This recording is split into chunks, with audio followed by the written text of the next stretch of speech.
Okay, Nigel, I think you're live and ready to go. Okay, thanks, Matt. So, right, good morning, everyone, and welcome to the meeting of Overview and Scrutiny Committee at Norfolk District Council on the 21st of April. Just a quick reminder that we are holding this meeting under the provisions of remote meetings, and so I would just ask everyone, please, to observe those protocols that we are familiar with. So without any further ado, I'll open the meeting to receive apologies for absence, please. Yep, I haven't received any apologies. Thank you. Therefore, I assume we have no substitutes. No, not been notified of any. Thank you.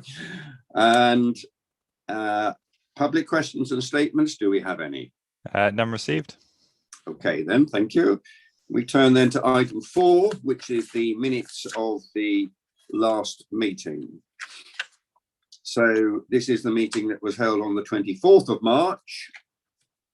And I'll go through them for accuracy page by page. Page 1, 2, 3, 4, 5, 6, 7, 8, 9, 10, and 11. Does anybody have any issues over the accuracy of those minutes? And could I have a proposer then that they are accepted? I've got Councillor Fredericks and Councillor Spagnola, first and second for those. Do we need to take a vote on this, Matt? Or no, just a show of hands is fine. Show of hands, then, please. Okay, noted. Thank you very much.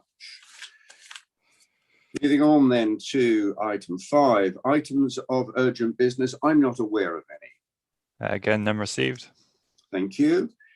Any item 6, any declarations of interest with respect to the meeting? And I would just draw your attention to the page that guides us through that. At page 13. Any interest to declare? I see no hands raised. Thank you. Item 7, petitions from the members of the public. None received. Thank you. Consideration, item 8 is consideration of any matter referred to by the to the committee by a member. I'm not aware of any. Again, none received. Thank you.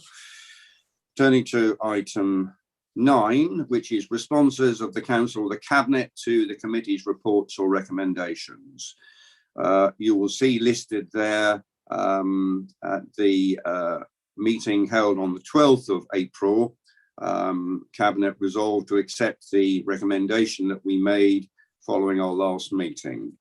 And that was the only recommendation that was considered at that time. Just to note, Chairman, there was also the recommendation from the item 8 issue at the last meeting on the loss of affordable homes at Cly Road, Holt. That went directly to the Assistant Director for Planning, who has responded to that recommendation, and he's planning to bring that report as requested to the Development Committee and Planning Policy for the June meeting, I believe.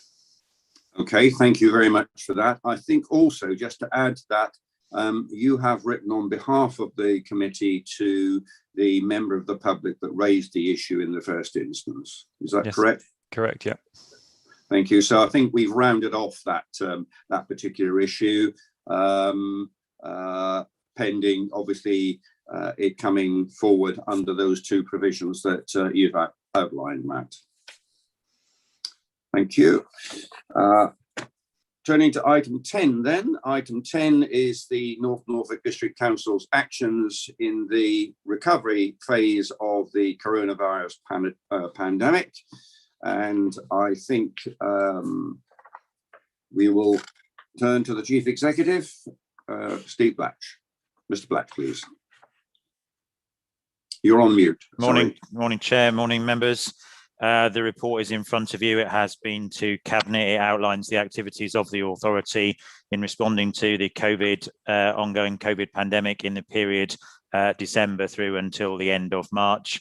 Obviously, at the beginning of that period, rates of infection in North Norfolk and nationally were very high. In North Norfolk, the 4th of January, we had a rate of 442 cases, and that was a very steep rise during December to get to that figure. But then thankfully, numbers have reduced very steadily during January, and since the middle of February have been at a much lower level. And I think as of yesterday, the 7-day rolling average 5 days ago was about 14 cases. It had been lower than 10 in the days before that. We did have a small number of additional cases on Wednesday and Thursday of last week.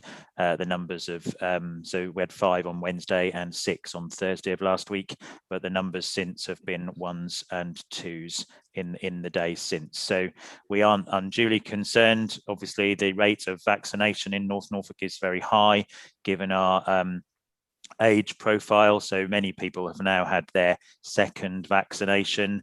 And the programme continues to roll out. So we have got some of the highest rates of vaccination in the country. I think the council's performance during this third national lockdown, there's been less requirement for any community support or intervention. The council's big focus has been on the payment of COVID grants, and we've paid out another in excess of £30 million since January, but the total now since the pandemic began is £118 million of grant has been paid to local businesses, and that's approaching 28,500 payments more than we would have done in an ordinary year. So I'd like to record again my thanks to both the revenues team, the economic growth team, and the IT team for managing a very significant caseload.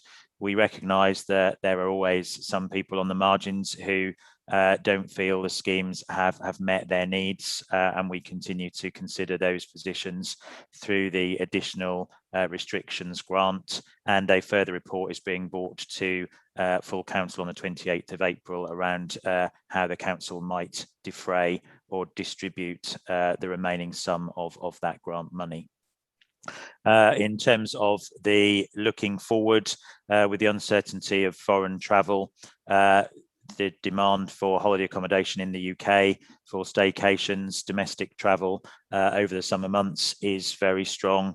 And so we are taking a number of steps and measures to prepare the district, particularly the coastal areas of the district, for larger numbers of visitors this summer. And again, a report outlining the actions the council is taking in that regard has been prepared for full council on the 28th of April. I'm happy to take any questions. Thank you for that, Mr. Blatch. Any questions? Yes, Councillor Howson. Thank you, Mr. Chairman. Steve, thank you very much for the help you gave me when I was just questioning on the schools and flow testing. I just wondered, we're going to have a huge influx of people coming in. Is there any merit in our staff flow testing regularly, or are they flow testing? Because it's very simple. My wife's doing it twice a week. It's a very simple system, and it seems to be very, very efficient for all of the peripatetic music teachers. The government is promoting work-based and community surveillance.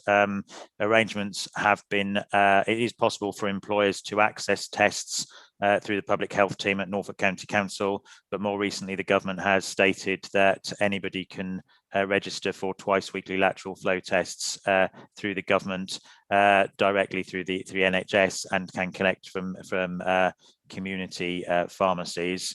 There is an ongoing conversation between the council's HR team and Public Health Norfolk about offering staff lateral flow tests if they're in the office on a regular basis, and also we've written to polling staff at the forthcoming elections on the 6th of May, offering or advising that it would be advisable if they were to undertake a lateral flow test in the days before the election, but it isn't mandatory.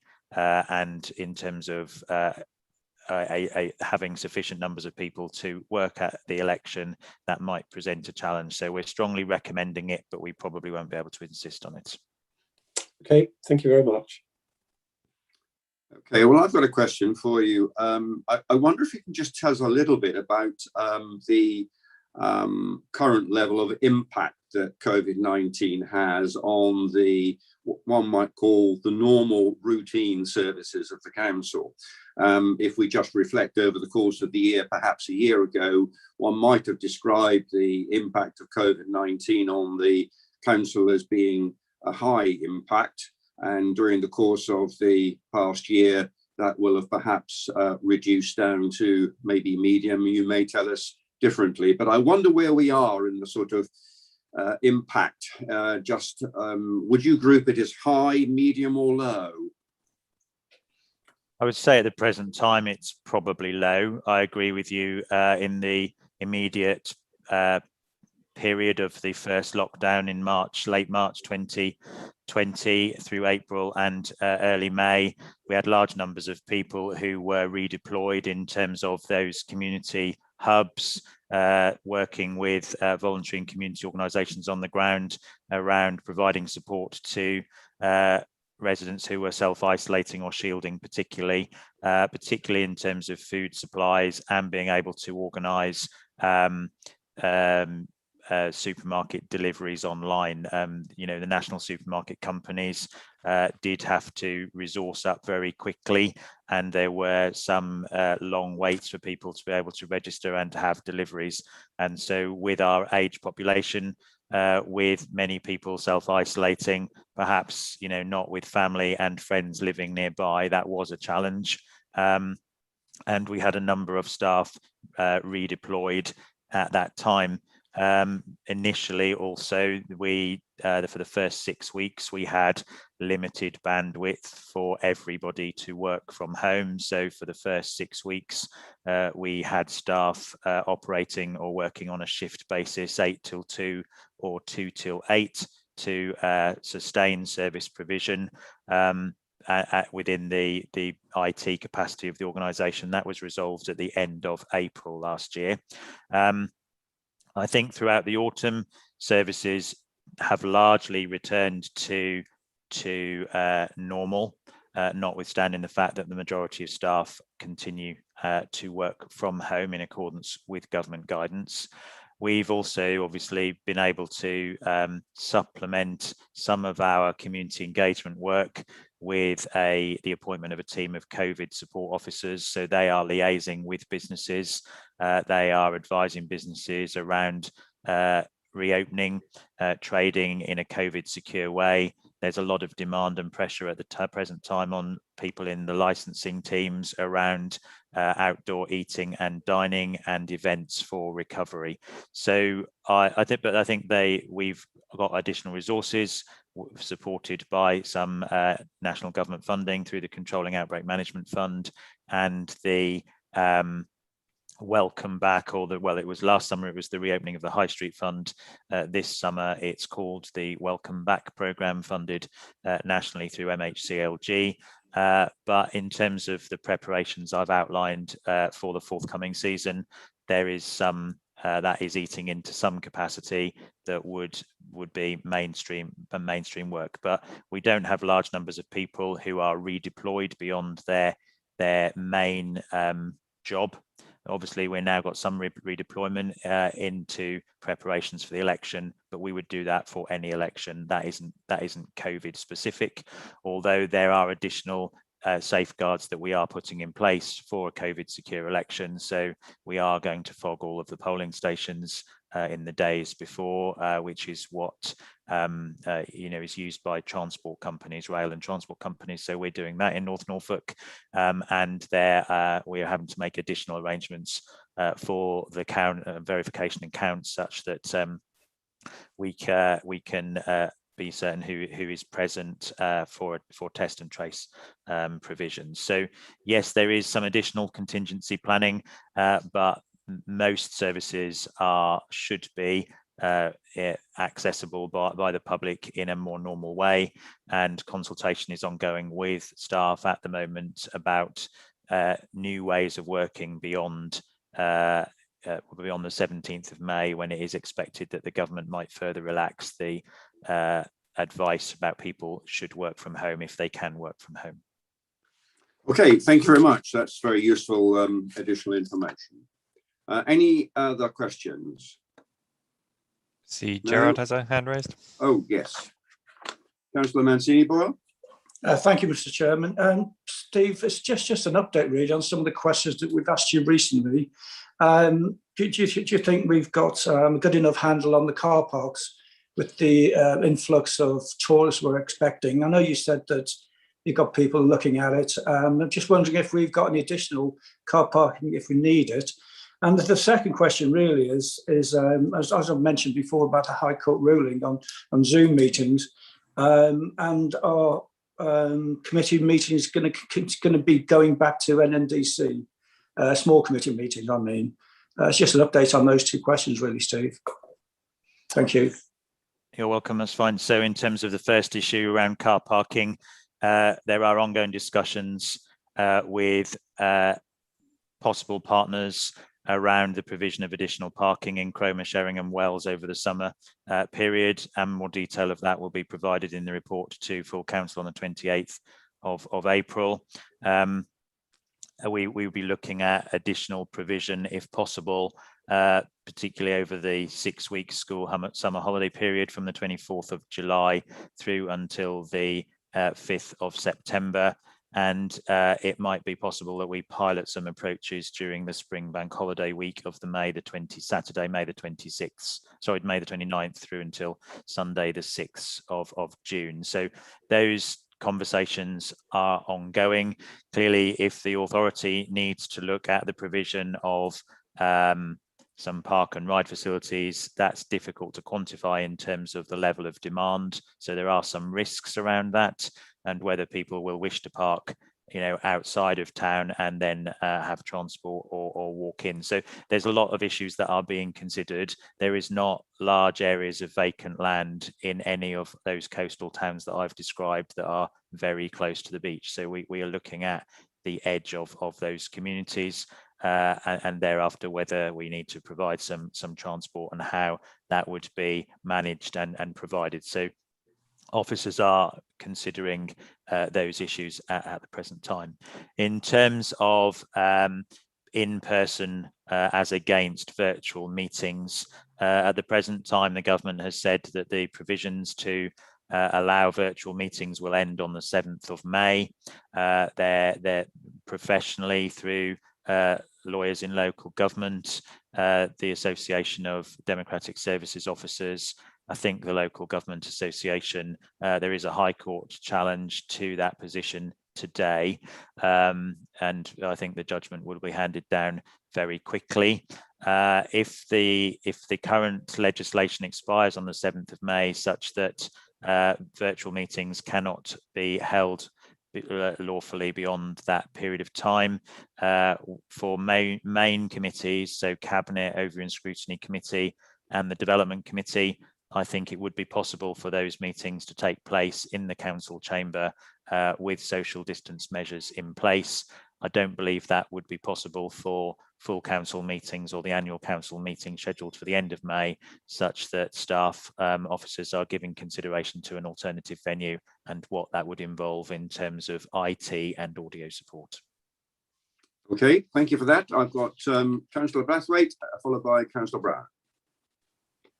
Yeah, Steve, thank you for that. Just to clarify one thing, with temporary car parks, the 28-day permission, the extension applies to car parks as well as camping sites to 56 days. You're on mute, Steve. Sorry, my picture moved.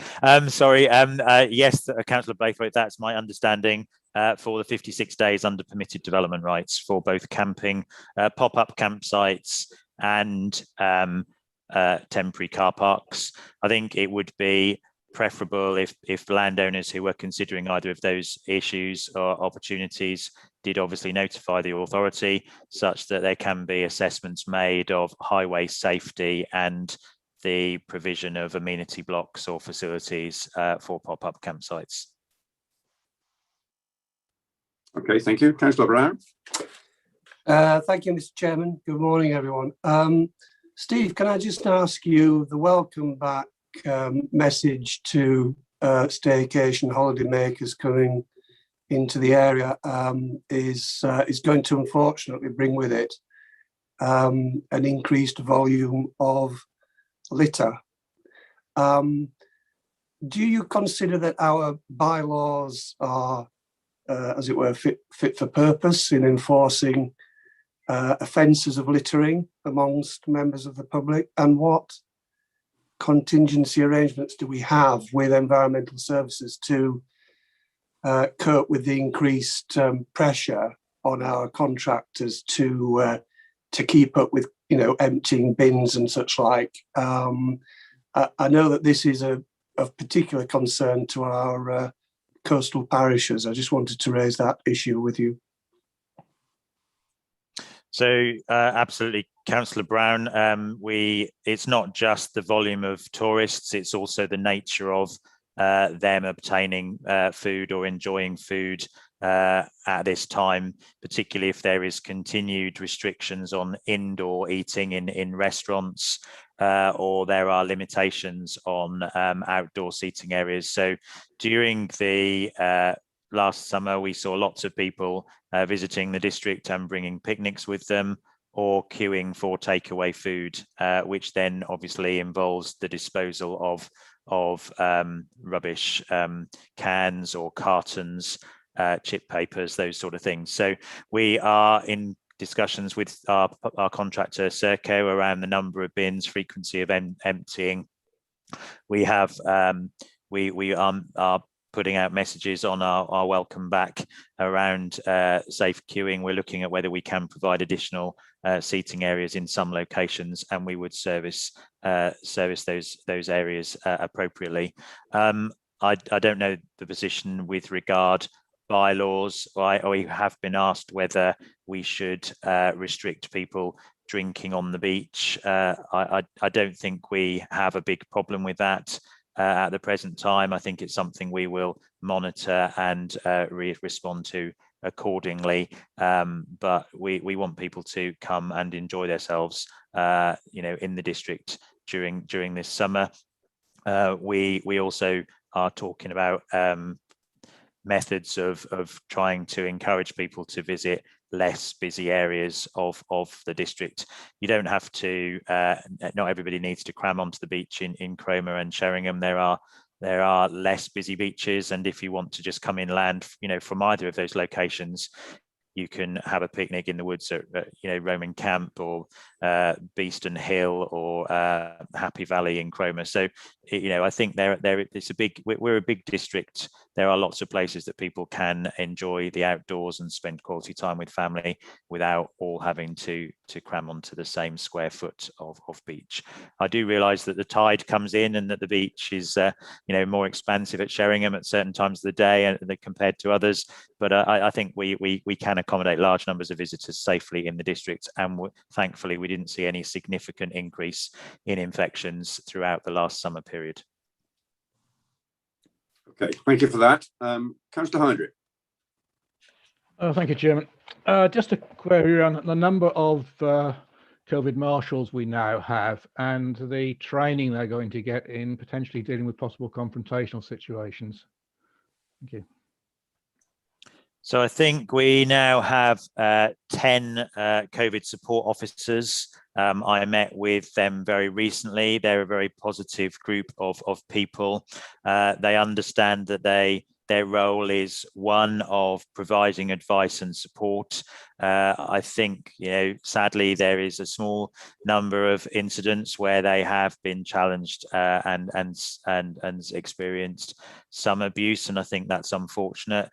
that we aren't seeing their roles as an enforcement role. It is advisory and support and keeping people safe. I think that there will be very large volumes of people in and around, particularly some coastal and boards locations. There are issues already with queuing outside some takeaway establishments where they have intervened and advised people, perhaps if they could queue individually and perhaps meet their family away from the establishment to prevent large numbers of people queuing outside some businesses, because if there are long queues, that then impacts upon adjoining businesses in terms of their customers being able to access those premises. So the team absolutely understand that their predominant role is offering advice, keeping people safe, but in terms of, they do have some ability to undertake, not directly, but through environmental health staff or in collaboration with local police beat teams, they have some enforcement powers, but it is largely about keeping people safe, offering advice, and telling people about where facilities and that are, because we will see large numbers of people who might otherwise holiday abroad. So we will see, we've got a very loyal customer holiday maker tourist base come to North Norfolk.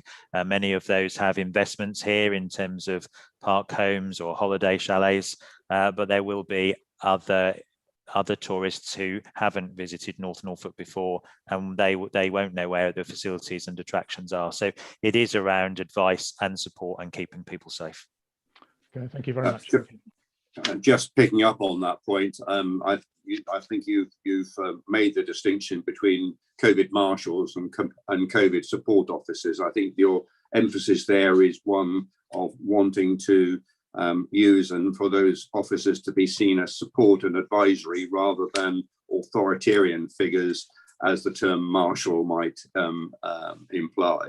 Corporately, we were never very comfortable with the terminology of marshal or indeed warden.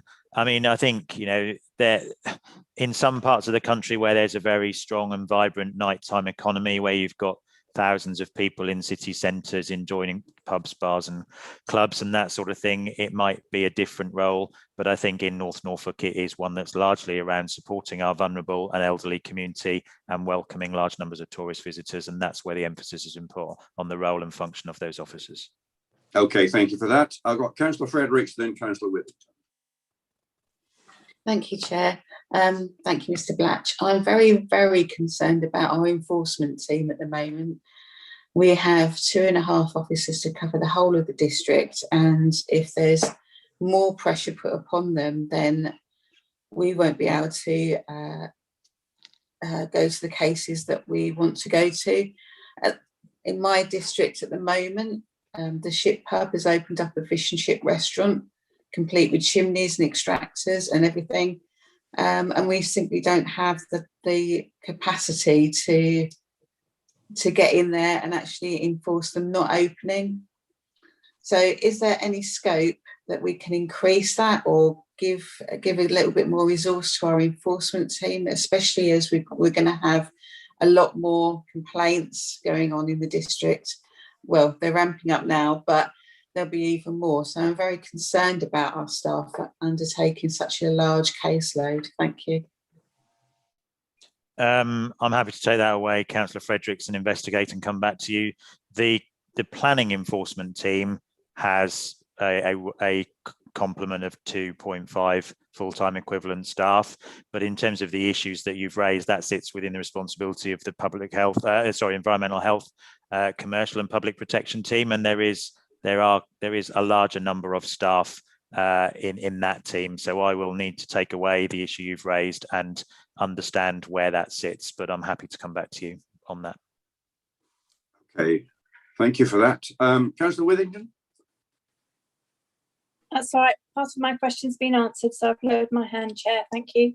All right, thank you. Yeah, I saw a symbol come up with Councillor Housden, but that a blue one, which I didn't recognise. No, are we all done? I hit the wrong button, Mr. Chairman. I did want to ask a question, if I may. Well, yes, go ahead. Okay, thank you. Steve, I've been sort of travelling both in lockdown for work and as sort of recently, and there is a phenomenal amount of caravans and camper vans moving around. Something I've noticed in the last 15 months is that the camper vans are getting bigger and bigger and bigger, and some huge ones have been hauling into Norfolk. And we talked about car parking, and I know this is a difficult subject, but some of these camper vans are as big as buses. Are we sort of trying to consider what we might be able to do for these larger vehicles, because they do take up a huge amount of room? You're on mute, Steve. Thank you. I don't believe we have specifically considered that issue, Councillor Houston. I mean, I think in Cromer we encourage mobile homes and camper vans for parking to use the Runton Road car park, because obviously that isn't marked with bays. It is more challenging for other car parks, and I understand the point that you raise. So turning space, whether they can occupy more than one space is a challenge. I believe the car park order does allow people to park on 2 spaces and pay for 2 spaces if they have particularly large vehicles, but I think their ability to turn within some of those car parks might be an issue. I think we don't obviously allow overnight parking on our car parks, and that there are a number of very in camper vans, and there are a number of strong reasons for that. We have had some representations about whether the council should make provision for motorhomes on an heirs basis, but in terms of, we believe that would undermine existing holiday park and campsite facilities which have proper sanitation and disposal facilities, even if a motorhome camper van is self-contained with those services, and we think that to allow overnight stays on public car parks would raise other enforcement issues for the authority, around which we've had some negative experiences in the past. Okay, thank you for that. I'm very conscious that we spent quite a little time exploring what I would call the future implications of COVID, whereas this report on our agenda today is meant to be looking at the reporting period from December 20 to March of this year. I'm happy to allow those questions. They are interesting, they are relevant, but I think I'd like to try and draw this to a close. And Councillor Brown, I'll take yours as the last question then, please. You're on mute. Sorry, Mr. Chairman. Yes, in view of your remarks, I hesitate to say this in view of your remarks, because it does relate to what's going to be happening with the influx of visitors. Just to make people aware that the 56-day relaxation permitted development rule under the pandemic measures does remove what would normally be planning conditions relating to the use of open land for glamping and camping.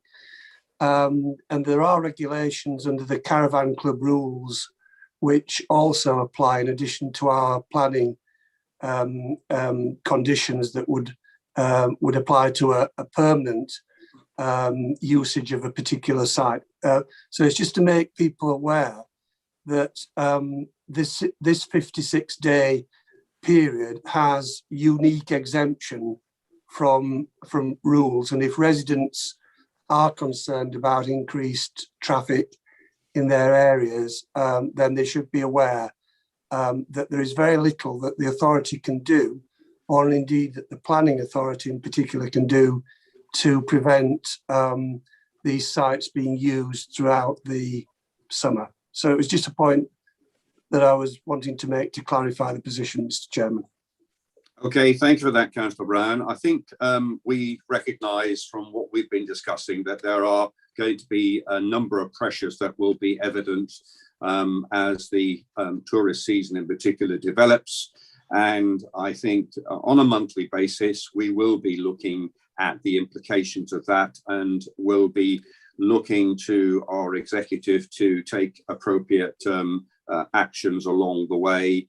And we will have opportunities, obviously, of seeing that before we reach what we would normally recognise as being the peak of the holiday activity, that of July and August. But I'm very conscious that there will be a great deal of activity, and there will be people very keen to take their staycations in North Norfolk, and we need to ensure that that's done in a safe as manner as we possibly can. So thank you very much for your various questions and contributions.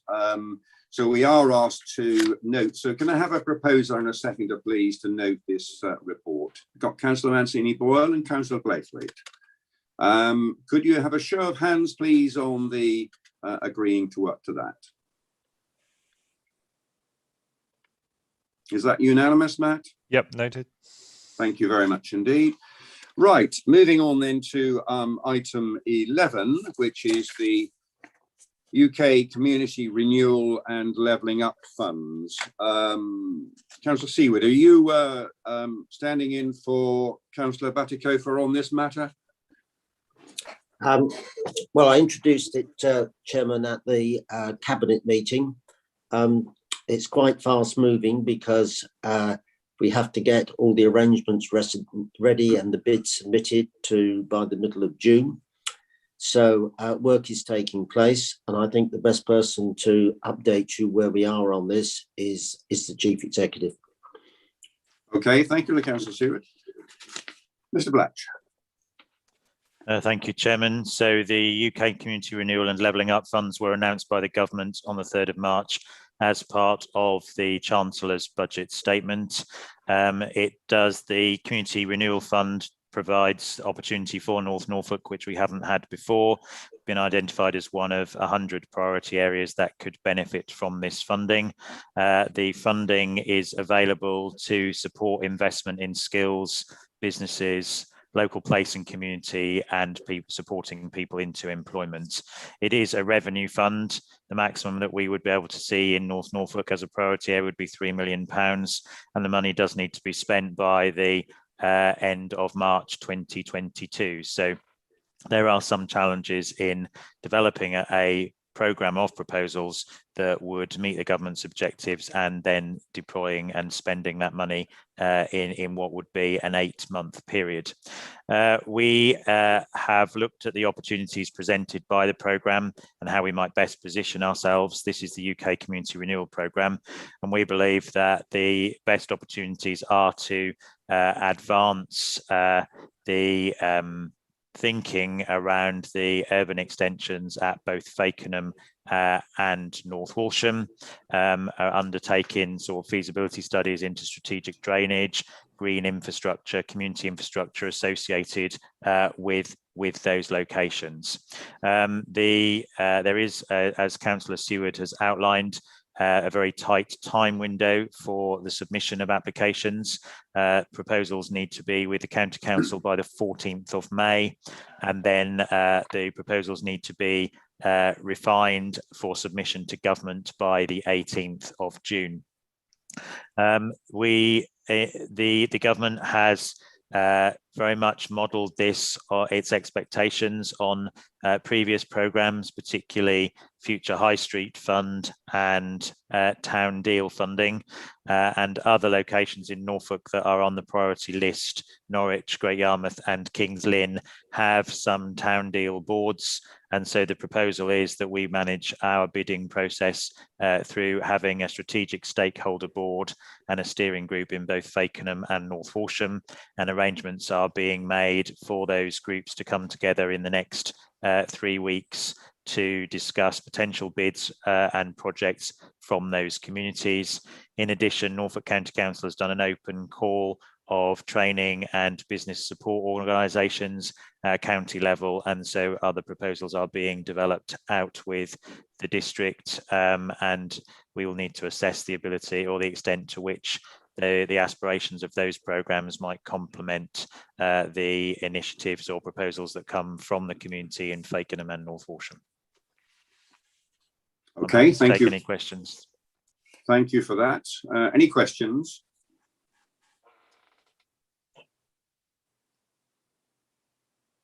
I see no hands.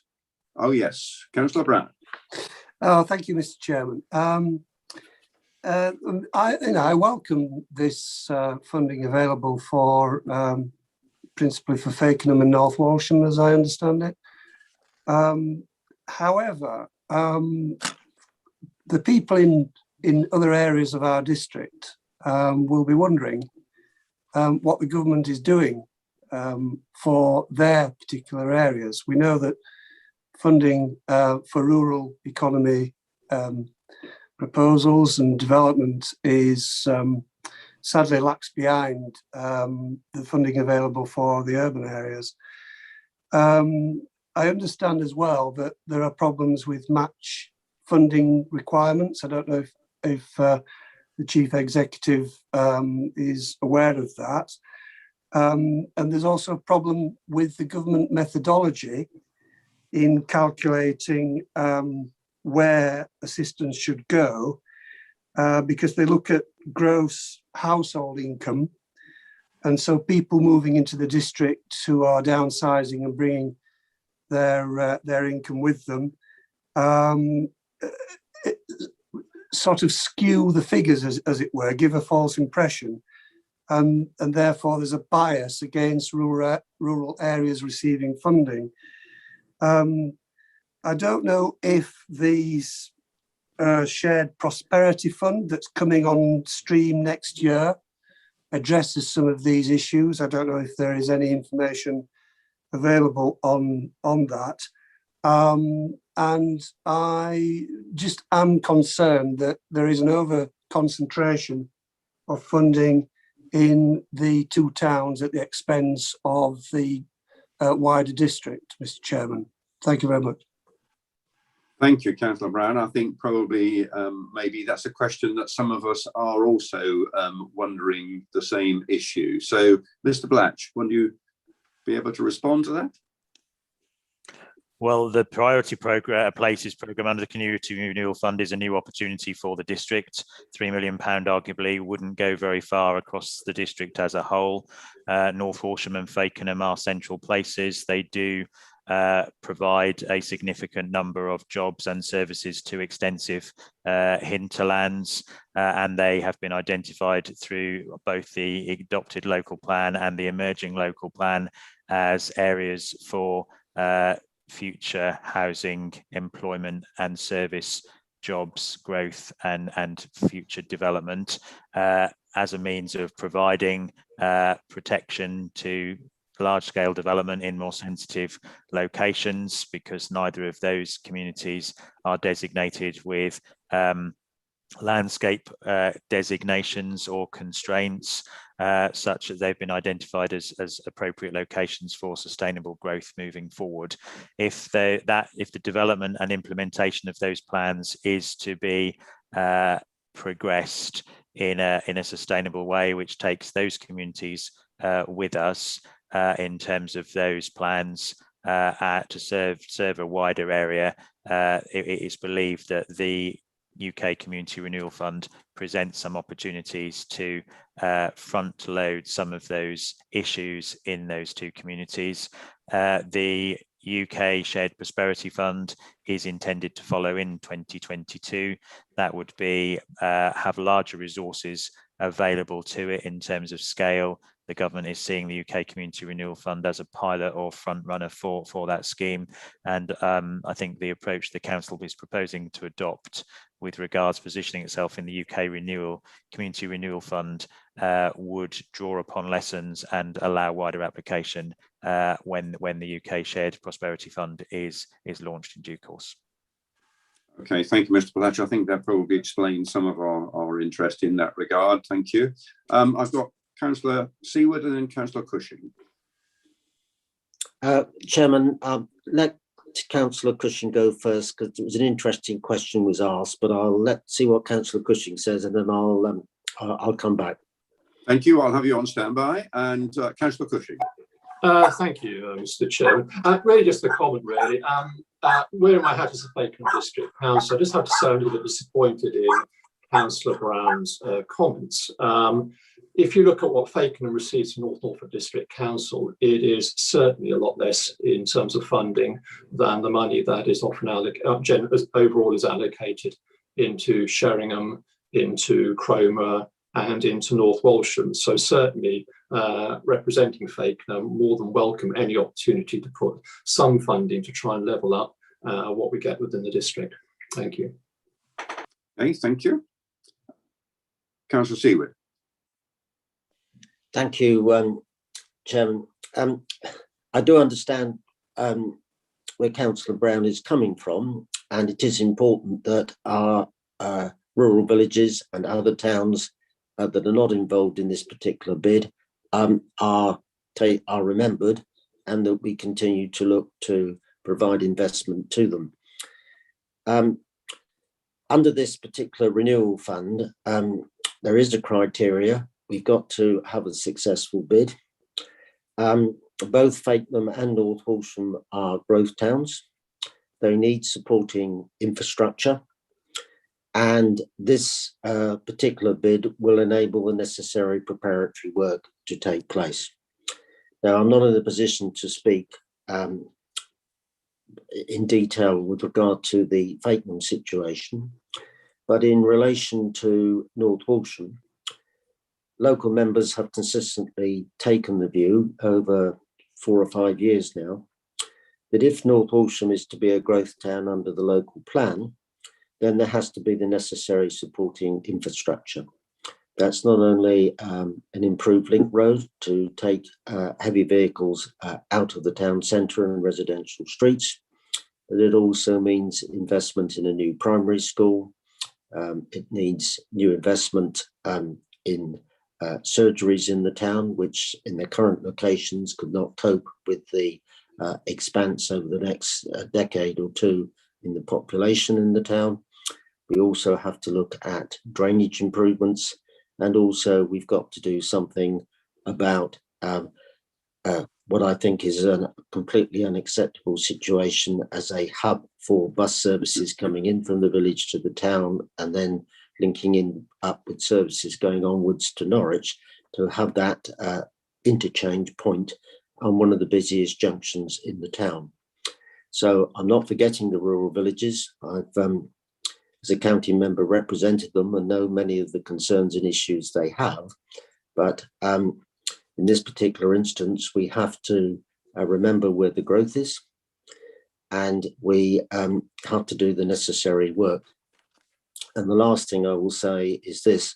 It's very easy just looking at things at the current time, but if you look back over the years and the last decade or two, there's been a lot of investment in some of our major tourist towns. It's the inland towns that not always have had that investment, and this is trying to level up the situation. So I just thought I would offer that clarification to what I thought was an interesting question. Thank you. Yes, thank you for that. I just wonder whether to some extent there's a communications issue here. And I think some of the points that Mr. Blatch made were particularly relevant. I mean, the size of the sum of money, we're talking £3 million, is that correct? And indeed, for any meaningful schemes, that's not going to go very far around very many towns. And so therefore, the picture, I think, is coloured very much by that, and where the priorities and the particular needs are greatest across the district. And I think those of us who live in the east, for example, and would point to places like Stalham and Houghton not getting a mention and getting no particular receipts from this, need to be in bear those considerations in mind and communicate those to our electorate, who might reasonably well ask those very same questions. Why does the money always go to this and that and the other place, but none of it comes here? And they are very, very sometimes difficult questions to answer. But I think communication here is the key here, that we do need to bear in mind the parameters that we're working with, and those parameters need to be, I think, emphasized. and will guide where that investment goes. So I don't know whether that's something that we can perhaps do a little bit more about, just to make sure that people understand those considerations. Any other questions? Councillor Brown, I see your hand is raised. Yes, thank you, Mr. Chairman. Yes, I just wanted to respond to the remarks of Councillor Cushing, and I don't want my remarks to be misconstrued, my earlier remarks. I do wish both Fakenham and North Walsham every success in this bid, and it is very, very welcome. I just wanted to make the point that the government seemed to be introducing a scheme that is slightly biased towards population centres of 15,000 or above. Settlements below are in a lower priority category, below 15,000, and there are only 100 communities available in this scheme in the first year. So one does begin to question the true intention of these government measures. They obviously enable the government to put out in the media that they are doing something, but in reality, the scheme is quite small beer in the scheme of things. Thank you, Mr. Chairman. Okay, thank you for that. Any other questions? No.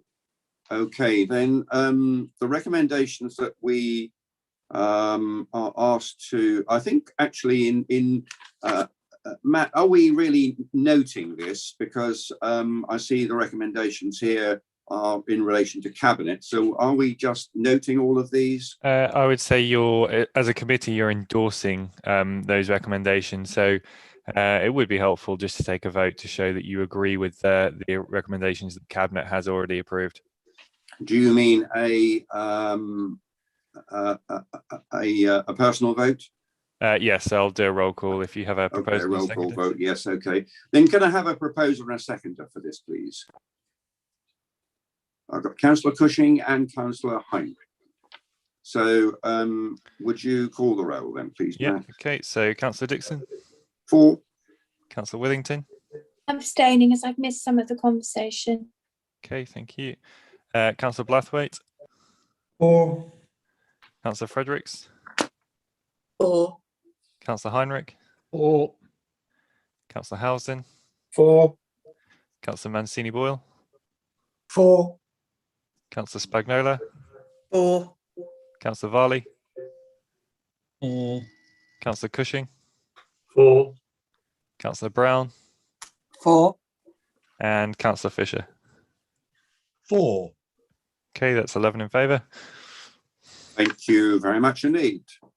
Right, moving on then to item 12, which is a pre-scrutiny of the draft environmental charter. Councillor Lloyd, you wish to introduce this as the Cabinet member? Yeah, happy to. Really, I want to hand over to Annie and Rob Young, who've done a lot of work on this themselves. I'd like to thank them for the effort and time they've spent on this. I think it's a good charter. It's punchy. It's straight to the point, and I welcome it personally. I'm very happy with it. But I'd like to hand over now to either Annie or Rob, just to talk members through this, if that's okay with you, Chair. Okay, thank you for that, Councillor Lloyd. I will leave the two officers to decide between them who wish to take the lead. I'll go for it. Good morning, Chair, and good morning, members. So I'm going to briefly walk you through the report this morning, and then I'll be on hand should you have any questions regarding the draft environmental charter. So 1.1 of the report in front of you sets the scene, which is that in April 2019, North Norfolk District Council declared a climate change emergency. Soon after this stage, having considered the views of stakeholders, residents and community groups at the Environment Forum, North Norfolk District Council then committed to the development of an environmental charter. In December 2020, the newly appointed Climate Change and Environment team commenced, and since then a draft environmental charter has been prepared.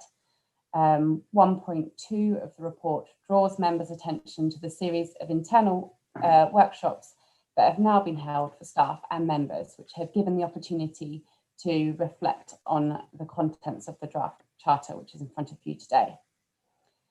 The Environmental Charter was written assuming the definition of a charter as a formal document which describes the rights, aims and principles of an organisation. 1.4 of this report lays out the format of the charter, which you will see before you today. The format for the charter was in part influenced by the Council's own original resolution for a climate emergency, which stressed the important role of citizen engagement and community work alongside more standard council approaches such as action planning and steps towards carbon emission reduction targets.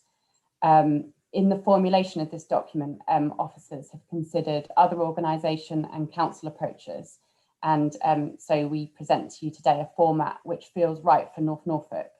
The draft charter has therefore been based on three main pillars, or kind of three chapters, which are the first one, which is delivering change across the council's own estates and operations in order to achieve environmental excellence and net zero carbon emissions by 2030. So that's very much the first pillar, or the first chapter that the charter focuses on. The second one is the council as a community leader and an influencer. So that's how we support and enable our communities, stakeholder groups, businesses and residents to address the challenges presented by climate change. And then lastly, that last pillar or chapter is how residents, individuals can act in support of the council's environmental aims. And this is really about empowering our residents to make a difference in their own neighbourhoods to address the climate change emergency. So hopefully that gives you a sense of the structure of that document and how it came about. Section 2 of the report reflects on the council's current position regarding the charter. 2.1 of the report highlights how the overall draft document has been well received in workshops and discussions, and that support from staff and members for the principles, aims and ambitions of the environmental charter have so far been overwhelmingly positive. The engagement workshops also elicited lots and lots of ideas on how the charter's aims can be achieved, and this feedback will help with the development of an action plan moving forward.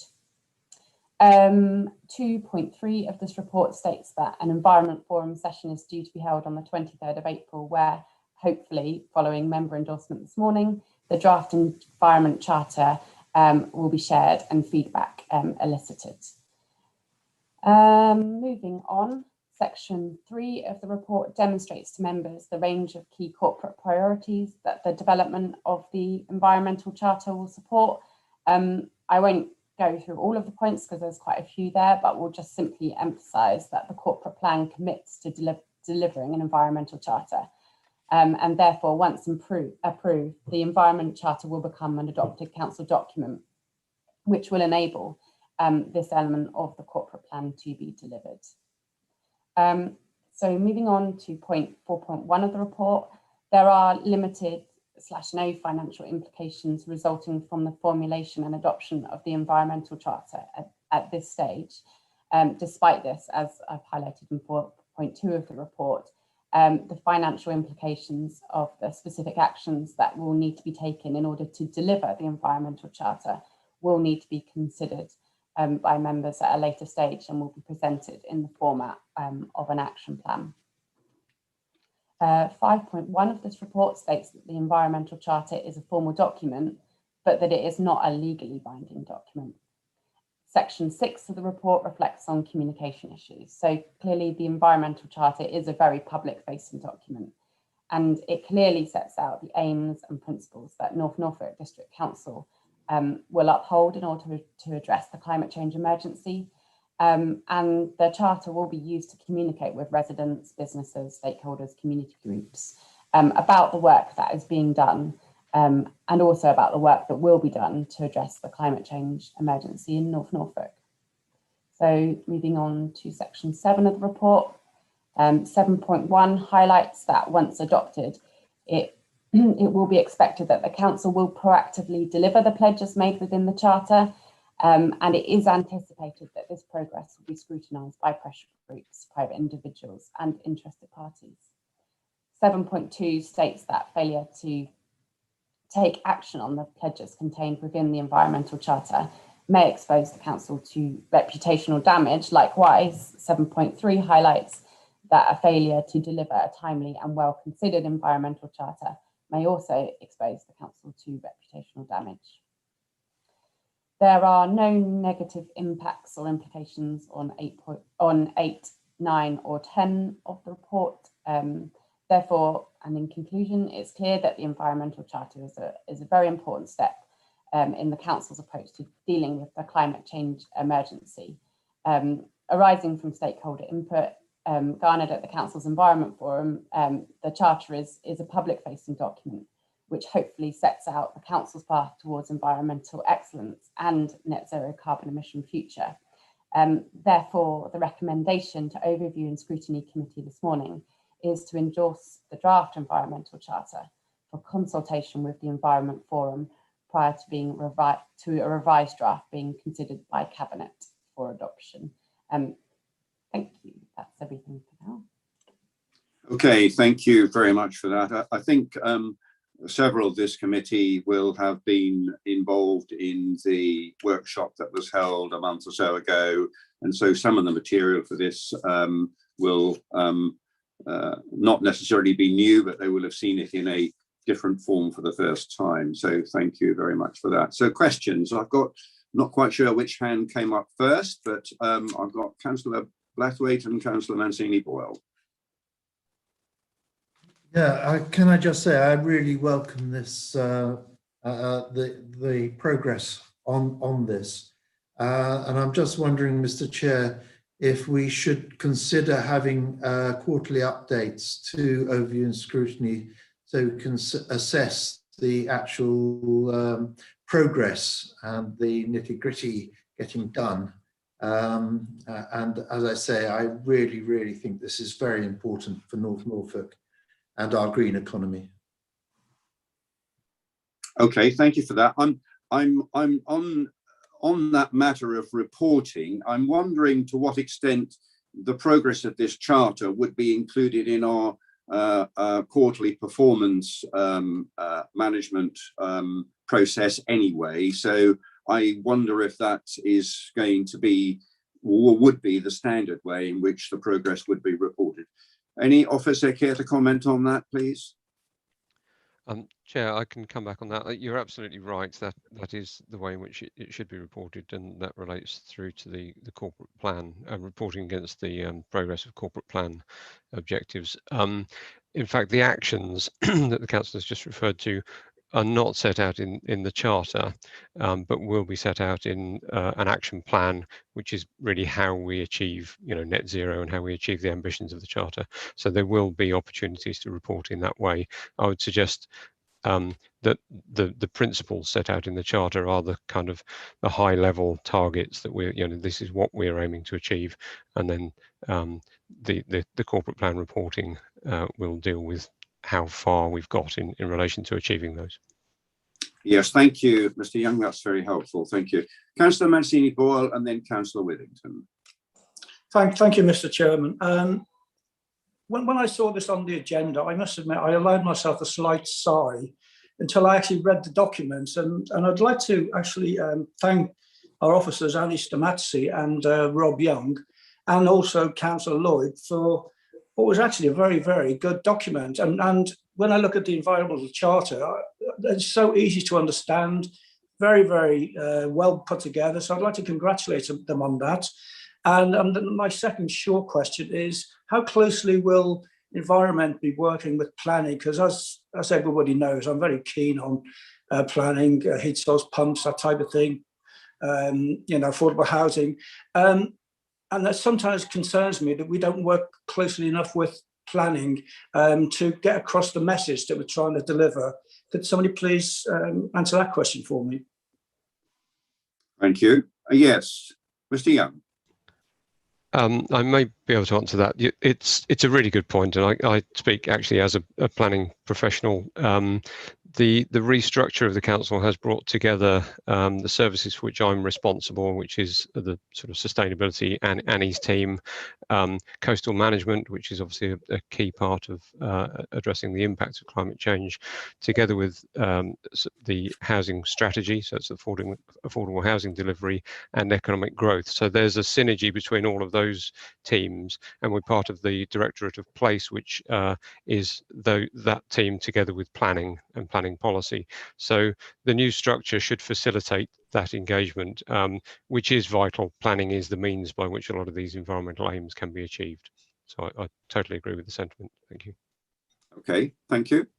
Councillor Withington. Thank you. I just wanted to acknowledge really that the process that's gone into formulating this charter, and I think it's been an exemplary one with a lot of involvement and a lot of consultation, and I think that's reflected in the standard of this document. So it's a thank you really to Annie, Nigel and Rob for that. And if this is a measure of what you intend to do, then I think it looks good for the future, for the development of our action plan and those things. And it was also good to hear, it's the first time I think I've heard it actually, Rob, that the how the new structure is going to be helpful in this regard in terms of that coverage of a breadth of services coming together. So thank you for that bit of information. That was really useful to know. Thank you. Okay, thank you for that. Councillor Lloyd. Thank you, Chair. Yeah, I'd like to thank Councillor Mancini-Boyle and Liz for her comments, kind comments actually. I put my hand up when the question on planning came up. I'd like to assure members that across the council, I've been really pleased to see the number of officers who are really embracing the green agenda and the climate change agenda. Planning in particular, the new policies that are coming into the emerging local plan will be the greenest ever that this council has produced. They often go beyond the government's own guidelines and leave the door open for future technologies. I'm really pleased to see that, and it's going to make a huge difference to the carbon footprint ultimately of North Norfolk. So thank you everyone for your support this morning. Very grateful. Okay, thank you. I've got almost together Councillor Brown and Councillor Toy.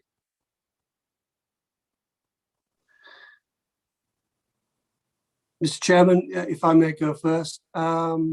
Yes, I just want to endorse what people have said and to thank the officers for their work on this. It's truly groundbreaking to be moving in the right direction on this. We did deal on Monday of this week at the Planning Policy and Built Heritage Working Party with the latest version of the proposed policy for renewable and low carbon energy. And I'd just like to endorse what Councillor Lloyd has said. We do intend to go beyond and above the government guidelines. And I'm very pleased and proud of the council that we are mindful of that and that we are putting our planning policies in place to achieve it. Thank you very much, Mr. Chairman. Oh, by the way, can I just put a plug in for the Environment Forum on Friday morning, the next forum, which is at 10 o'clock. I do hope that members on this call will support the Environment Forum and attend on Friday. Thank you very much, Mr. Chairman. Yeah, I think you've already got your plug in there, Councillor Brown. Councillor Toy. Mr. Chairman, thank you for allowing me to speak, because obviously I'm not on the committee, but I thought being as I hold a portfolio. We allow everyone to speak, Councillor Toy. Thank you, Mr. Chairman. Now, I just thought it would be hopefully give people some even further comfort that clearly, you know, there's the good work that's already been mentioned by Councillor Lloyd. But every time, you know, new things pop up in the press, the planning officers and I have discussions around where we can make absolutely the maximum that we can in environmental terms. We're always investigating you know, for new opportunities, new things that we can do, new ways to push the boundaries. And so with that is continuous ongoing work, which obviously, as anything happens, it will come either through the Environment Forum or, you know, from ourselves, and they will come to committee. But we do work hard at this all the time to try and look for the opportunities, because it's a very fast changing environment. Good word for it. Thank you, Mr. Chairman. Okay, thank you very much. Just for myself, I certainly welcome this document. I'm not entirely clear whether it's a charter or a policy, and we could have a discussion about that, but I don't think that's necessary. But the word charter did trigger something in my mind, and I just wonder whether we may be missing an opportunity here. So I wonder whether we might be able to add something to this. And what I have in mind is whether or not you've given any consideration at all to a charter marking system. Often the word charter is used in charter marking processes, and often that's good benchmarking, and often you can have award schemes that sit alongside that, and so on and so forth. So I just wonder whether it would be helpful, if not now, then to have as a future action here, whether we shouldn't develop this into a charter marking system so that we could set standards both for ourselves and for others. So by others, I'm talking about businesses and housing providers, and in particular achievements which might set standards for or recognize standards achieved in terms of energy conservation, renewable energy generation, water usage and quality improvements, reduction in single-use materials, flood prevention and mitigation actions. And I'm sure that all of those are embraced in the charter already. It's about how we promote this and how we engage businesses and everyone out there, that these are the standards that the District Council is promoting, because it wants to demonstrate that it's declared a climate emergency, and we can all do that quite easily. What we can't do quite so easily is demonstrate the actions that need to be taken to respond to those emergencies that are declared. And so I just wonder whether that would be a probably more external facing and standard setting and a means of promoting the scheme at some stage. Whether you are at that stage at the moment is a matter perhaps to be decided, because there may be some resource implications in setting up such a scheme. But I just wonder whether that's something, whether you've given any thought to or that you see merit in. Officer, comment, please.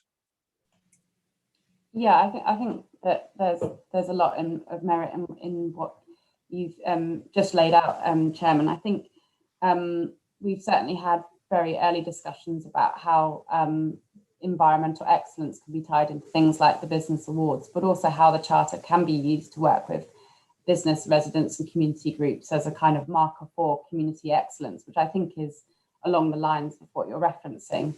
I think that the potential for the charter to be used as a tool to influence community groups and business and residents, as I kind of referenced early on, there's a lot of potential there. And our intention is that the charter isn't just a static document that the council adopts and then it sits on a website and it doesn't go anywhere.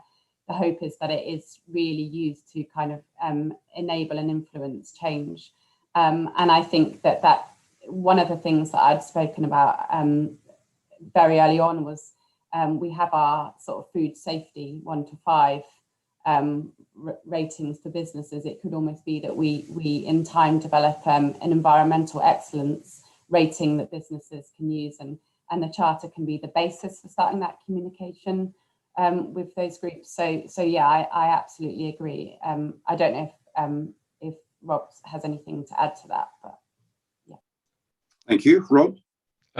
Nothing specifically to add, but it is something we've considered. I think it's an excellent idea because we recognise that the council can't achieve all of these things on our own. A lot of the actions are for other people, and if we can incentivise those activities in the public, the community, within businesses, then we would hope to do that. We would hope also to use events like Green Build, for example, which we're considering the way in which that can happen this year and in the future. But that might be the means by which we can inspire businesses and communities to come together under this charter, sort of an annual reaffirmment of the charter. So I think those are excellent ideas which we have been considering within the team. The team's very new. Annie's fairly fresh in the post. She's already achieved a huge amount. So it is certainly one which we'll add and report back on in the way that we've discussed before. Thank you. Okay, thank you for that. Councillor Housden and then Councillor Brown. Thank you, Mr. Chairman. I'm afraid I always take a fairly sceptical view of charters and reports, having been involved in BAP action plans in the past. I like to see specifics, and what you were suggesting does seem eminently suitable, particularly sitting on the Norfolk Rivers Internal Drainage Board. Water management is a crucial thing. But one of the things, the words that's lacking in this charter is the word education. And if we were able to educate the wider population, not only North Norfolk District Council, but the wider population, it would be far more beneficial. And I think accurate education is important. And the one statistic is in here is 110,000 trees. But that's actually a meaningless figure because we're failing to meet our tree planting target. The tree planting isn't necessarily only biodiversity, it's carbon capture, but we need 30,000 hectares a year to meet the 2050 target. And that 2050 is basically going to come back down to 2035. And I just think what you're suggesting is important, but we need specifics, and we need specifics that not are only for businesses, but for anybody in North Norfolk, so they understand what a climate emergency is. Nobody understands rising sea levels. They think it's the ice caps. There's some phenomenal reports out from 2018, and it's not rising sea levels, it's the rate of increase of rising sea levels, which is the key factor. And education in the whole of this is the vital thing, and I don't see the word education anywhere in the charter, and I've not heard anybody mention it, and I think that is absolutely vital. Thank you. Thank you for that, Councillor Housden. Any officer response to that, please? Yeah, thank you for your comments, Councillor Housden. In the charter, we do reference things like carbon literacy and engagement, but I think that you're right that there's certainly no harm in making it explicit that we are wanting to educate our communities on environmental challenges and climate change challenges. I hope that it was implied, but I absolutely think that it's appropriate for that to be made explicit. And I do hear and agree with your comments around this needing to be a kind of an education engagement program, a behavioural change program as much as anything else. So yeah, we can take those comments on board, certainly. Okay, thank you very much for that. Councillor Brown. Thank you, Mr. Chairman. Yes, I quite like your idea, I must say, Mr. Chairman, of having some kind of quality assurance standard built into how the charter is delivered and therefore develops. I'm prompted to think of organisations that I've been associated with in the past who have outside quality assurance standards bodies such as Investors in People who carry out regular audits, and my abiding memory of that was that they were quite resource intensive and caused a lot of concern as to how the body being investigated or inspected or audited would respond to an audit and how to prepare for it. So I'm just wondering whether we're going to be accused of marking our own homework if we don't commit to involving an outside body. And if that is the way forward, if we do bring some kind of quality assurance standard, and whether we're performing in a wider context, not just in the context of whether we're meeting the aims and objectives of our corporate plan, on just exactly how we're going to do it. So I would just welcome any opinion from the officers on the intervention of an outside body that would audit some form of assurance scheme. Thank you, Mr. Chairman. Yes, thank you for that. Just before I invite officer comment, I think it's probably right to say that such a scheme would need, I think, developing. Certainly what I had in mind, it would need developing, and those kind of considerations would arise along the way. I think maybe for us to take on too much at this stage in terms of providing answers and outlines to what that might look like might be a little bit much to take on right now. We are actually looking at a document and it's fit for purpose, so to speak, as it stands now, and then seeing what we think we might be able to add to it as well, and some of that will take time to do. You raise, I think, a very good point about whether we would be marking our own homework. I guess my first concern at the moment is I don't think enough people are doing any homework, whether or not that's being marked. And so I think, first of all, my great concern is let's get homework on the agenda. Let's sort out the marking system a little further down the road. And if we turn out to be a standard setting body, what would be wrong with that, at least in the interim? It may well be that others might come along to say, oh, and yes, we would like to look at what you're doing, and we might be able to form a body, an accreditation body. That would be fine, but you raise a good point, but I think it's a point further down the road and not one that should trouble us today. Unless officers have something else to say. Nothing further to add. I think you've answered Councillor Brown's question very well, which arose from your own suggestion. So you have marked your own homework, in effect. There's a lot to discuss here. I think that the principle is a great one. I think the council needs to be able to demonstrate that it's getting its own house in order to lead the way and coerce or encourage others to do the same. So yes, there's a lot to unpack in that. We will try and devise a system. We'll look at what external systems there might be that are administered by others, and we'll look at what other councils do as well. Thank you. Thank you for that, Mr. Young. Councillor Lloyd. Thank you, Chair, and thank you for your comments just then. So in answer to Councillor Housden's question, we haven't just focused, we declared a climate emergency as a council, but we were very keen to develop this across the whole district. So we will get our carbon estate down to zero by 2030, but we very much see, as evidenced in Chapter 2 and Chapter 3 on page 37, that we are reaching out to the community. We want them to feed into this. We want to educate them. It's good feedback about the word educate. I think there's references to working with the community throughout this charter.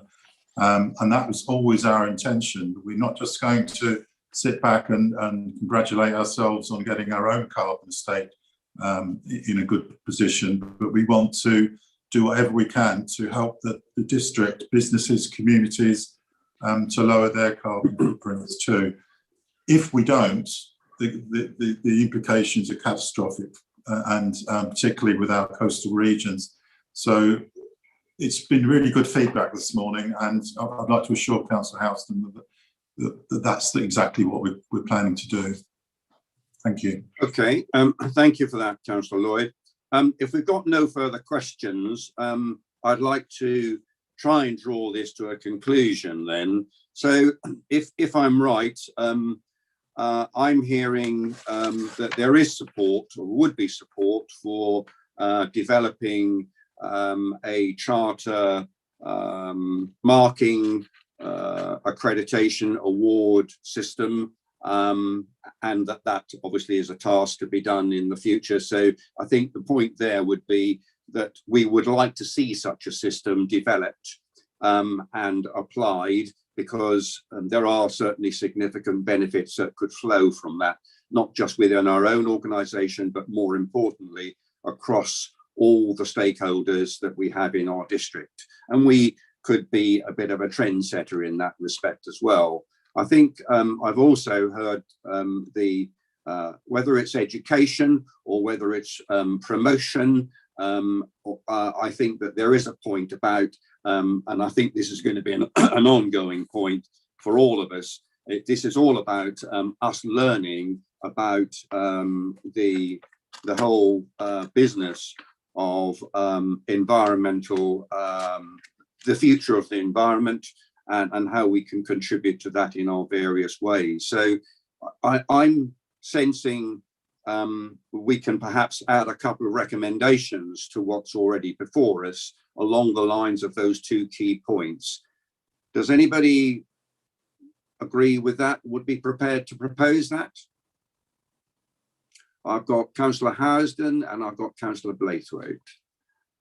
So I think, Matt, I'm not quite sure what the words will be, but I think something along the lines of the development of a charter marking award system in due course that will set standards, both for the district council and for us to perhaps join up with the standards that are being set in planning, for example, because some of those will be relevant to incorporation with such a charter marking process, and for us to look at the way in which education and promotion of climate change and environmental awareness could be delivered.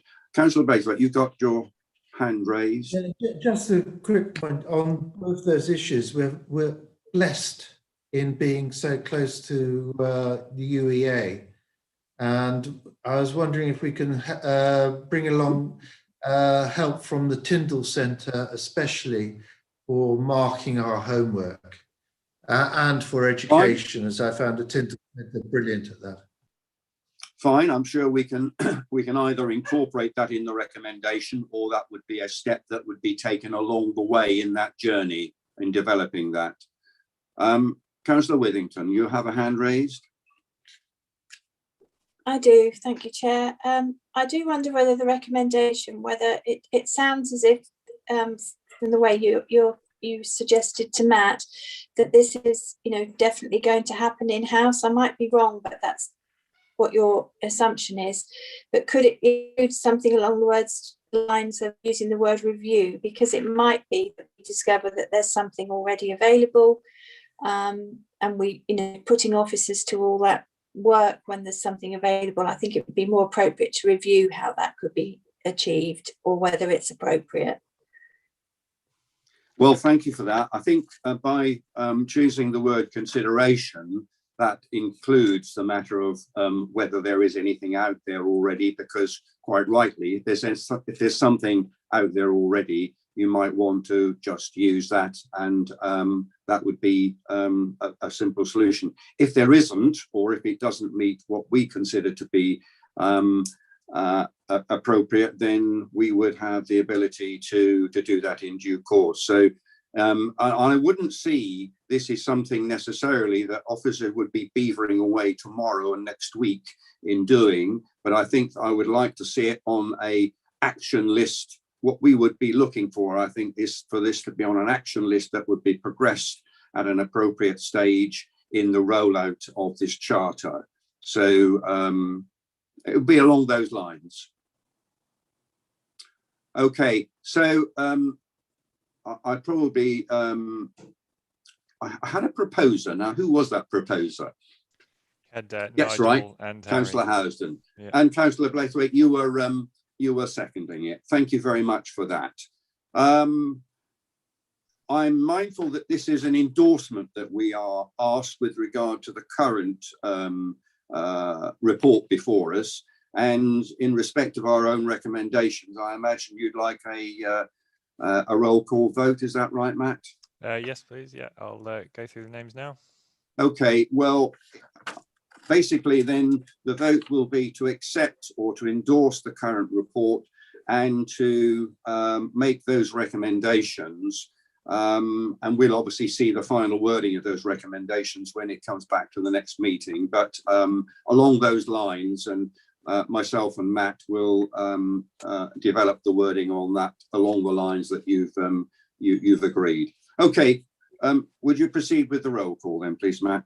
Yep. Councillor Dixon. 4. Councillor Withington. 4. Councillor Blathwaite. 4. Councillor Fredericks. 4. Councillor Heinrich. 4. Councillor Housden. 4. Councillor Mancini Boyle. 4. Councillor Spagnola. 4. Councillor Varley. 4. Councillor Cushing. 4. Councillor Brown. 4. And Councillor Fisher. 4. Okay, that's unanimous. Okay, thank you very much indeed for that. Can we move on then to item 13, which is the Sheringham Leisure Centre project update? Councillor Gay. Thank you, Chairman. Thank you. I'm not quite sure how many times I've given this report to you, but we are getting quite close to the end now. Splash has gone, as you will know, and you will see that we are on course for an August opening. We remain within the budget that has been constantly given to you. And I should say that on April the 1st, some of us had the great pleasure of visiting this site. Metnor is very proud of their work on the site, and they have every right to be. I think you will all be very pleased with it when you see it. By today, the main pool should have been tiled, and fitting out is going to begin fairly soon. And this morning, Kate Rawlings has very kindly agreed to bring along some pictures for you so that you can see what is going on. And also, as per the communications section of your report, Felix has prepared videos on the kinds of work that people have been doing on the site to inspire younger people with the various range of professions, trades and so on, which have been going on. So that too will be coming to fruition soon. Anyway, I'd like to thank Kate and Rob and turn you over to Kate, who has some lovely things to show you. Thank you. Thank you for that, Councillor Gay. Thank you. Pictures are always worth 1,000 words, as they say. So over to you then, Kate. Thank you. Good morning, everybody. I hope you can all see my screen. I can. And so I'll take you through. These are photos that were taken at the visit that Councillor Gay alluded to, and a couple of days beforehand. So this is the entrance to the site, to the building, which hopefully you can see matches the nice architectural picture that we had beforehand. This is all now, the building's fully watertight, so all the glazing and everything is in place. This is just a reminder of what the site looks like. This is the Weybourne Road at the top. This is the main entrance coming in down the side, and this is the new building here. So you've got vehicle entry down this side and pedestrian entry down here. Then we've got our car parking spaces. The red dashes show where Splash used to be, and the skate park at the back of the site. Apologies for the quality of this photo. This was taken by one of Metnor's drones, but hopefully it will give you an idea of what the site looks like at the moment. This was the end of Splash. This is now gone. But so yes, that's the Weybourne Road along there. That's your entrance in down here, your pedestrian entrance across here, the new build. This is where Splash was, and the skate park at the back of the site. This is our skate park. It's over a year old now, but it's standing up very well to the use that it's had, and it's been well used when it's been allowed during lockdown. And yeah, we had a good look at it, and it's all still in very good condition. This shows the demolition of Splash now. As you can see, the building has gone, and they're just in the process now of using the concrete from the building to fill in the hole where the swimming pool was, so that it can flatten the site, and work will have started on the landscaping of this week. That's just another view of the end of Splash. We're inside the pool now. This bit at the front here is the splash pad. You can see the connections here where the water will come out to produce the fountains. Behind that we have the learner pool, which has been covered over at the moment because they're working on the ceiling above that. But when they've, as they've now should have finished tiling the main pool, they'll be moving on to tiling the learner pool. And that's just to show you the splash pad. So that's the fountains that will be coming out of those connections you can see there. All the ductwork and electricals and plumbing is now nearing completion. And there's a very, very full plant room in place. This just might be of interest. This little white boxes you can see around all the ducts and things, that's an extra regulation that's now in place because of the Grenfell situation. So this is all to do with fire stopping between rooms and ducts. And so that's all the new regulations that are in place. It's a reminder of what our lovely new pool will look like once it's full up with water. And this is what it looked like on the 1st of April. This is the glass view out of the dance studios into the main pool. And as you can see, the tiling has started here, and there's a little bit more at the end. Where this gentleman's working here, that's our access into the pool. So they're the really shallow steps that help people get into the pool, and that's set back from the lanes, so you still get your full 6 lanes. This is the learner pool behind and the splash pad in the corner. And so that's a view of the main pool being tiled. It's the markers for the six lanes going across. But hopefully that's all now completed, which we'll see on our next site visit, which is next week. And then I was just going to quickly share.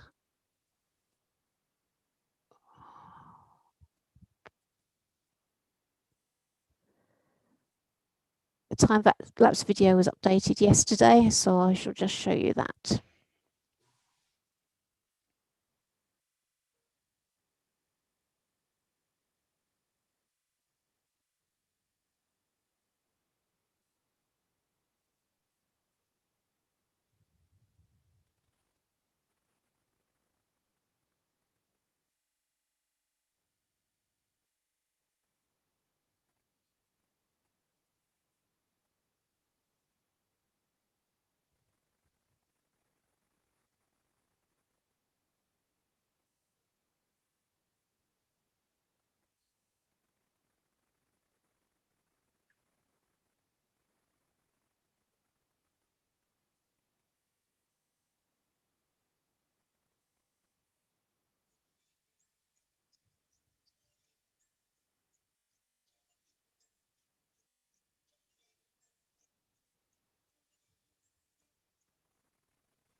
Hopefully that gives you a good idea of what's been going on the site over the last couple of months. Yes, thank you very much indeed. That's very illustrative of what's been achieved. So I think that's gives us a very good picture of where we are and how far we are off completion by the looks of it. So very helpful. Any questions on what we've essentially? This is an assurance update that the project is on course, on track to deliver as scheduled. No, I see no questions. So you've obviously answered all the issues that might have been in people's minds. So that's really, really helpful. Both of you, thank you very much indeed for doing that. Are members then, by a show of hands, content to note the progress so far? Thank you very much. Thank you. Right. Okay, moving on then to item 14, Cabinet Work Programme. Matt. Yep. Just let me find that. So obviously, I think with much of the cabinet items coming through as pre-scrutiny or perhaps not particularly relevant for scrutiny, there's not a lot going forward that is of interest at the moment that would be unexpected. You'll notice there are things coming up like the apprenticeship scheme, which might be worthy of consideration. I've just seen that Emma's added in the chat about another report going to council instead of cabinet. I don't know if she wants to add anything to that. Can do. It's just to say that because of the time pressures around this grant, it was felt that it would be more beneficial to take this report to council as that meets next week rather than waiting until the 10th of May. So members will have seen that as the agenda was issued yesterday. And I think, as Matt may have mentioned, the solar carport report, that's going to take a little longer to come through. So that will be a bit later in the year. So that won't be coming forward to Cabinet on the 10th of May. But otherwise, everything is on track, I think. Thank you. Thank you for that. Anything to add then, Matt? I think that's everything for the Cabinet Work Programme. Like Emma said, even though that solar car port report is on there for May, I think we're expecting it later in the year. But we will certainly, when that does come around, it will come to scrutiny. Thank you. Moving on to the Overview and Scrutiny Committee Annual Work Programme. Yep, just before I move to the work programme, I just want to remind members that there's the LG Inform briefing this afternoon, just as a little update to members.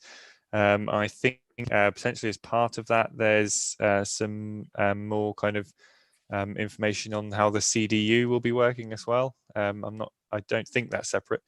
Please correct me if I'm wrong, Emma, on that one. So moving on to the Scrutiny work programme. In terms of next month, obviously, I have arranged for an enforcement board update to come forward, and we'll also be looking at a draft work programme. We've got several items that we need to fit into next year's work programme. So I think we'll probably be looking at a fairly full work programme, but I will circulate an email asking for any kind of proposals for that as well that can then go through the topic filter that we've used previously to see if they would fit and are appropriate to go into the work programme. Something that isn't mentioned on here for May, but we are hoping to bring to that meeting, we haven't had confirmation yet, is the Safer Norfolk strategy, which is, I think, something run at county level, but does have an impact certainly on the district and links quite well to the briefing we had recently on crime disorder, on issues like domestic violence and those sorts of issues. So I think if we can get that briefing for May, it will be, I think it'd be, very helpful to have that. I think that's everything to add, really. Obviously, we can't go any further forward than May because we don't have that work programme yet. But happy to take any questions. Okay, thank you for that, Matt. Yes, I would just say that for those members that are not aware of the history on community safety, districts used to have their own community safety partnerships going back at least 10 years ago anyway, and that was merged into a county-wide community safety partnership. And certainly community safety sits right alongside the briefing we had from the police and the representatives of the police last meeting. And so I think if we are able to tap into that with a report, that would be really helpful in complementing our understanding of the wider aspects of community safety. That goes beyond just the policing side. It goes to, as I said, the wider issues of community safety. Okay, any comments on then what Matt has said? Any questions? No? Okay. Then if we can just take the Cabinet Work Programme and the Overview and Scrutiny Annual Work Programme. Are we content to note those? Show of hands, please. Yep, noted. Right, okay. Thank you very much indeed.